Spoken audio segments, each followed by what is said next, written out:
Good afternoon, everybody, or at least here in Italy is 1.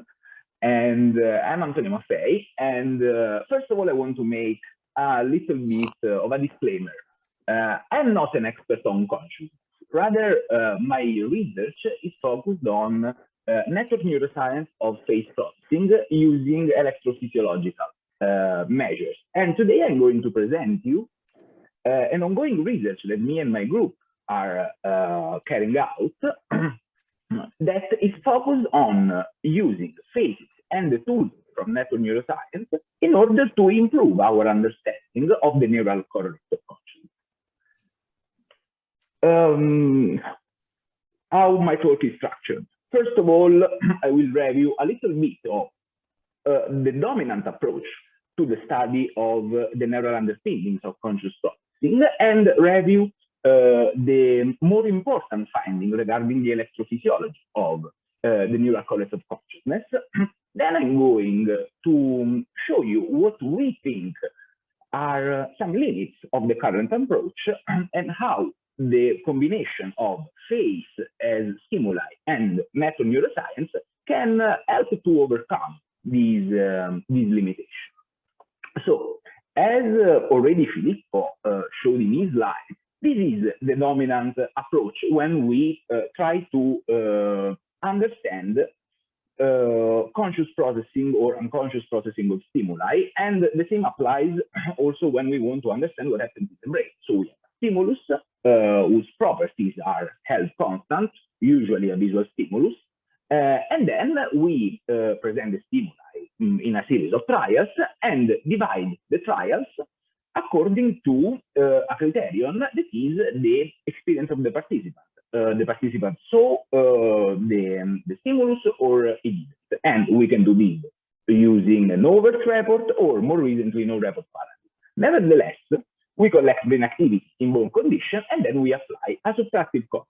Well, very, very simply, we subtract brain activity when the stimulus is not conscious from brain activity when the stimulus is consciously experienced. And in this way, we aim at isolating the neural correlates of consciousness. When applied to studies that uses electrophysiology, so electroencephalography and magnetoencephalography in humans, these two are the more important and usually reported event-related components associated to conscious processing. One is the visual awareness negativity, which is a posterior negativity enhanced when the stimulus is consciously experienced. A second is the late positivity, which is, as the name implies, later. It arises around 300, 350 milliseconds. Frontocentral positivity, again, with an higher amplitude when the stimulus is consciously experienced. Why these two components are important? Because since their identification, it sparked a debate regarding the timing of conscious processing, and this also led to a debate regarding the mechanism that happens in the brain, leading to the conscious experience, the conscious processing.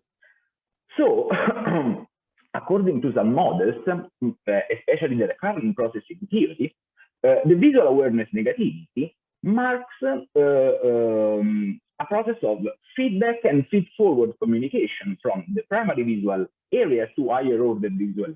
And through this recurrent processing, as the name implies, the stimulus becomes available to the consciousness, and the visual awareness negativity is thought to mark this conscious access.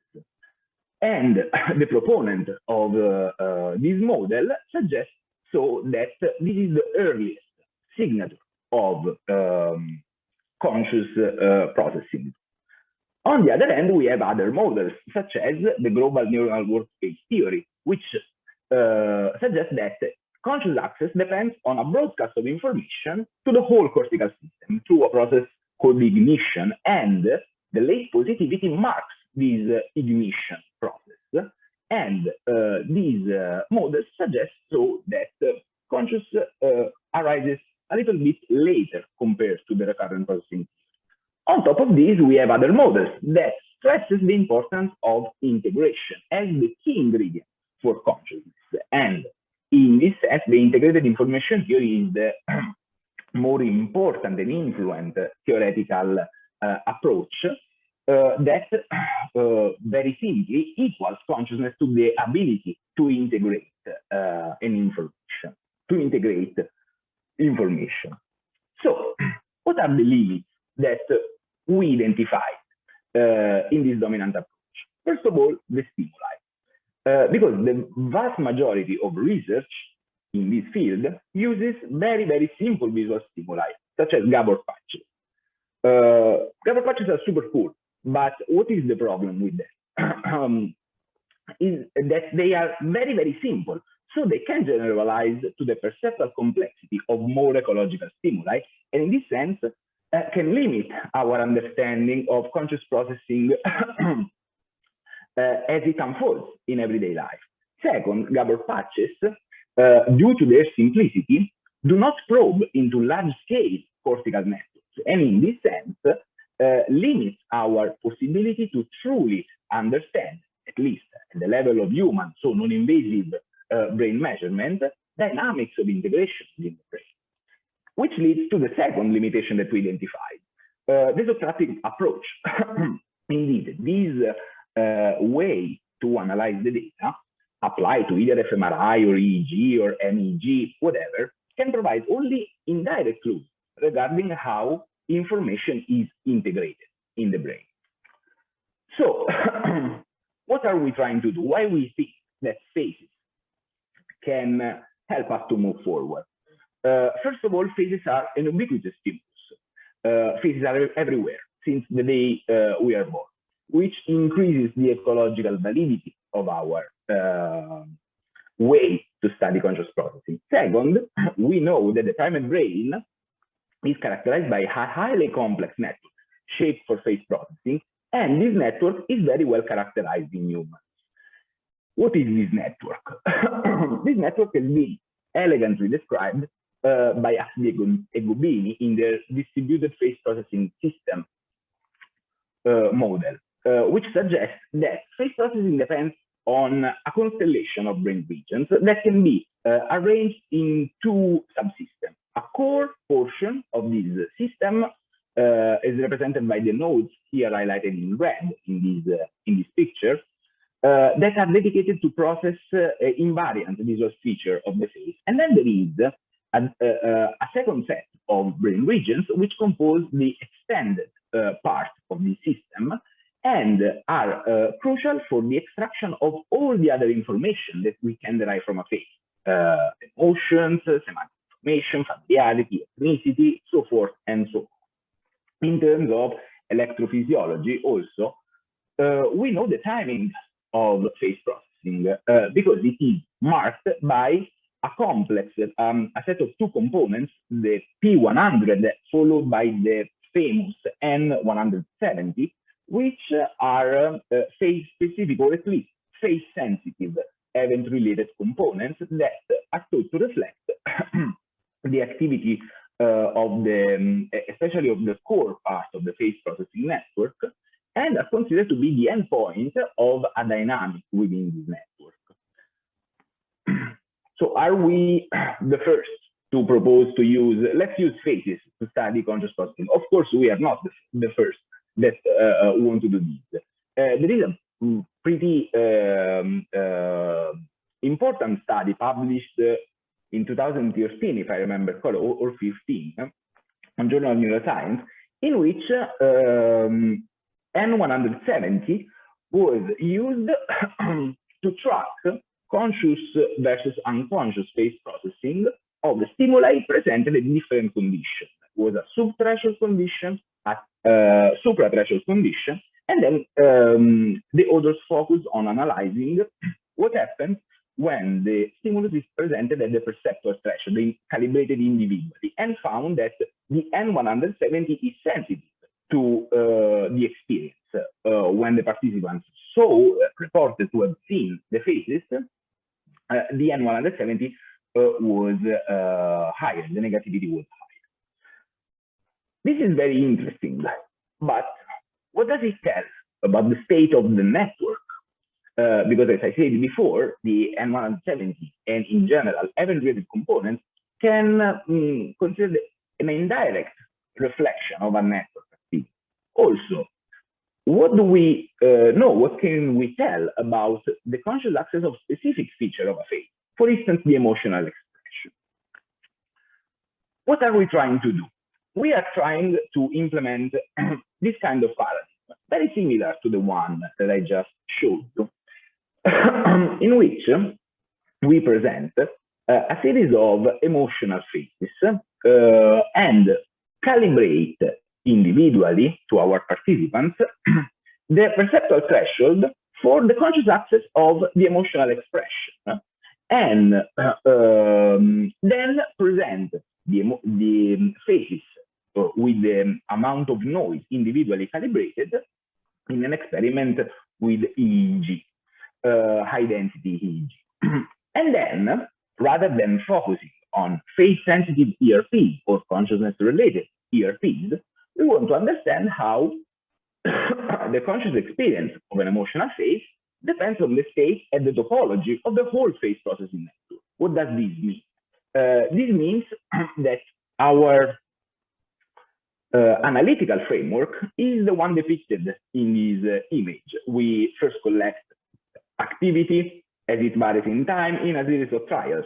Then we generate a set of connectivity matrices among the different brain regions as the connectivity varies in time. So the starting point of our analysis is a series of graphs, a series of networks, a time series of networks. And we want to understand how the characteristics of this network changes as a function of the experience. And at this point, one might ask, okay, but where do we start? It is purely explorative, or do we have some knowledge regarding how this network works when the consciousness is not manipulated? Actually, we do have a goodish knowledge of this network, because in the last years, we performed a series of studies in order to build up the knowledge needed to tackle this question. So understanding how phase processing network measured with M or EEG works when stimuli are not masked. And what we found is that the centrality, which in the terms of graph theory, means the importance of a node within a network, of the core portion of the phase processing network increases in the first 200 milliseconds, and it is predictive of the amplitude of the ERPs, again stressing the importance of viewing data at the level of the network rather than at just the ERP, because the ERP is the endpoint of a network activity. More importantly, we also found that when our brain processes a phase, the whole topology changes in time and shifts toward an architecture characterized by strong integration rather than segregation. Finally, and more importantly, this modulation, this reshaping of the network is accompanied by an increased information complexity measured with Shannon entropy, and also a more efficient crosstalk among all the regions involved in the phase processing. What does this mean, crosstalk? It is a metric from graph theory that tries to model the flow of information among nodes. And we identified that the flow of information between the core part and the extended part of the phase processing system increases when we are processing a phase, and increases in the first 200 milliseconds. Again, this is interesting. So let's go back to consciousness.